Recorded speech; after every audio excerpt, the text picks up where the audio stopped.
அபியும் ராகவும் வந்து பழையபடி இல்லாமல் நல்லபடி வந்து பழக ஆரம்பிக்கிறாங்க. ராகவ் வந்து தொடர்ந்து என்ன பண்ணுறாரு, அபியை வந்து விரும்ப ஆரம்பிக்கிறாரு.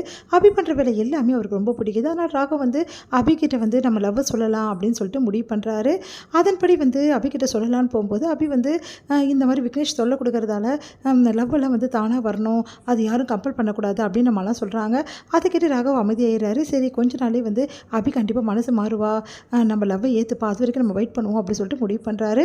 இந்த சூழ்நிலையில் முரளி வந்து ரொம்ப தொல்லை கொடுக்குறாரு அபிக்கு. அபியும் வந்து முரளிக்கு எவ்வளோ வந்து வான் பண்ணி பார்க்குறாங்க. ஆனால் வந்து முரளி கேட்குற மாதிரி இல்லை.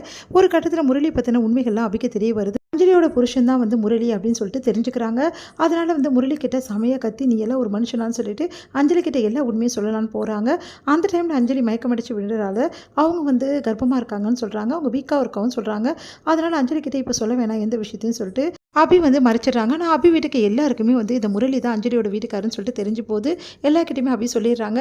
எல்லாருமே சரி அஞ்சலிக்காக வேறு வழி இல்லாமல் மறைச்சிட்டு இருக்காங்க. அணுவும் வந்து செம்மையாக டென்ஷன் ஆகிடுறாங்க. இந்த ஆள் இப்படி பண்ணிட்டாரு அப்படின்னு சொல்லிட்டு அணுவும் வந்து அவரை போட்டு திட்டிட்டு அதுக்கப்புறம் வந்து அஞ்சலிக்காக அவங்களும் வந்து என்ன பண்ணுறதுன்னு தெரியாமல் யோசிக்கிறாங்க. இது எல்லாத்தையும் பயன்படுத்திக்கிற முரளி என்ன பண்ணுறாரு, தொடர்ந்து வந்து அபியை வந்து டென்ஷன் கொடுத்துக்கிட்டே இருக்காரு. அபியை தொல்லை பண்ணுறது, ஐ லவ் யூ சொல்கிறது, அதே டைமில் வந்து அபிகிட்ட வந்து நெருக்கமாக பழகிறதுக்காக ட்ரை பண்ணுறது, அந்த மாதிரி வேலையெல்லாம் பண்ணிகிட்ருக்காரு. அதனால் அபி என்ன பண்ணுறதுன்னு தவிச்சிட்ருக்காங்க. பாட்டி என்ன பண்ணுறாங்க, சுந்தரி கிட்ட சொல்லிடுறாங்க. இதுக்கப்புறம் வந்து கண்டிப்பாக வந்து அபி என்ன பண்ணுவா, இந்த வீட்டுக்கு வருவா, அஞ்சலி பாப்பா, எல்லாமே செய்வா. ஏன்னா அஞ்சலி வந்து குழந்தை உருவானதுக்கு காரணமே அஞ்சலிக்கு அபி தான் அவளுக்கு மருந்து கொடுத்து இந்த அம்மளி கொண்டு வந்திருக்கா. அதனால் அந்த நன்றி கடனுக்காக அபி இந்த வீட்டுக்கு கண்டிப்பாக வருவா, அவளை எதுவுமே சொல்லக்கூடாது, அப்படி நீ சொன்னீங்கன்னா அப்புறம் அவ்வளோதான் சொல்லிட்டு பாட்டி ஸ்ட்ரிக்டாக வந்து சுந்தரிக்கு ஆர்டர் போட்டுடுறாங்க. அதனால் சுந்தரி வந்து அபி வரதை வந்து தடுக்க முடியாமல் வெறுப்படைகிறாங்க. அஞ்சலி வந்து எனக்கு லட்டு சாப்பிடணும்னு ஆசையாக இருக்குது அப்படின்னு சொன்னதால் அபி என்ன பண்ணுறாங்க, நான் பண்ணி கொடுக்குறேன் அப்படின்னு சொல்கிறாங்க.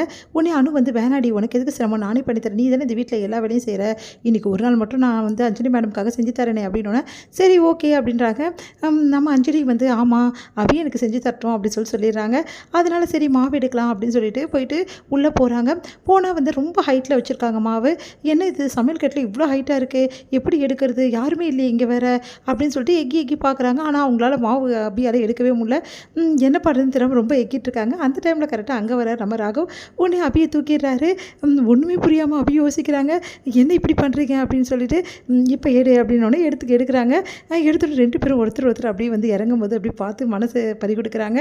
அடுத்து கீழே இறங்கினோன்னே உடனே வந்து சரி ஓகே உனக்கு இதெல்லாம் செய்ய தெரியுமா, லட்டுலாம், என்ன நீங்கள் இப்படி சொல்லிட்டீங்க, நான் எல்லாமே சூப்பராக செய்வேன், இப்போ பாருங்கள் சூப்பராக செஞ்சு அசத்துறேன் அப்படின்னு சொல்கிறாங்க. உடனே வந்து மாவை கீழே போட்டுறாங்க. ஐயோ மாவு கீழே விழுந்துச்சுன்னு சொல்லிட்டு எடுக்க போகிறாங்க. ராகவும் அபியும் வந்து ஒருத்தர் முட்டிக்கிறாங்க. அப்போ வந்து ராகவ் யோசிக்கிறாரு, இவ ஆல்ரெடி வந்து இந்த மாதிரி வந்து ரெண்டு பேரும் முட்டிக்கும் போது இவ முட்டணும்னு சொல்லிட்டு ரொம்ப அடம் பிடிச்சாலே, இன்றைக்கி முட்டிடுவாளோ, நம்ம எஸ்கேப் ஆகிடலாம் அப்படின்னு சொல்லிட்டு பார்க்குறாரு. சார் ஒரு நிமிஷம் நில்லுங்க அப்படின்னோடனே என்ன அப்படின்றாங்க. உடனே வந்து இங்கே வாங்க ஒரு நிமிஷம் அப்படின்னு சொல்லிட்டு அப்படியே முட்டிடுறாங்க. ஏன் இப்படிலாம் பண்ண அப்படின்னோடனே ஐயோ எனக்கு வலிக்குது, ஏன் அபி இப்படி பண்ணுற, ஐயோ எனக்கு கொம்பு முளைச்சுனப்பா, அப்புறம் கொம்போட எல்லாரும் என்னை பார்ப்பாங்க, நான் வரேன்ப்பா அப்படின்னு சொல்லிட்டு ஓடி போயிடுறாங்க. உடனே வந்து ராகவ் வந்து அபி போகிறத பார்த்துட்டு தலையை தேய்ச்சிட்டு சிரிக்கிறாரு. இது எல்லாத்தையுமே வந்து மறைஞ்சிருந்து வந்து பார்த்துறாரு முரளியால் தாங்கிக்கவே முடியல. செம கடுப்பாக இருக்குது, செம டென்ஷனாக இருக்குது. இதை இப்படி கண்டினியூ பண்ண விடவே கூடாது.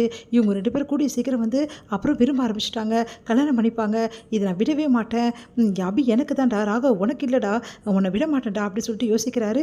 இது என்ன பண்ணலாம் இவங்க ரெண்டு பேரும் பிரிக்கிறதுக்கு அப்படின்னு சொல்லிட்டு யோசிச்சுட்டே இருக்காரு. செம்ம கடுப்பாக இருக்குது. எங்கெங்க போனீங்க அப்படின்னு சொல்லிட்டு அஞ்சலி கூப்பிட்டு வராங்க. ஒன்றும் இல்லை அப்படின்றாரு. முதல்ல இந்த அஞ்சலி தொல்லையை ஒழிக்கணும், அப்போ தான் அபி எனக்கு கிடைப்பா. இந்த அஞ்சலி மேலே போய் சேர்ந்துட்டாள்னா அபி கட்டாயம் என்கிட்ட தானே வந்தாகணும், அப்போது நான் ஈஸியாக அபியை கல்யாணம் பண்ணிவிட்டு நல்லா வாழ்வேன், அதனால் அஞ்சலி எதிர்த்து கட்ட ஏதாவது பிளான் போட்டே ஆகணும் அப்படின்னு சொல்லிட்டு யோசிச்சுட்டு இருக்காரு முரளி. இதோட முடியுது.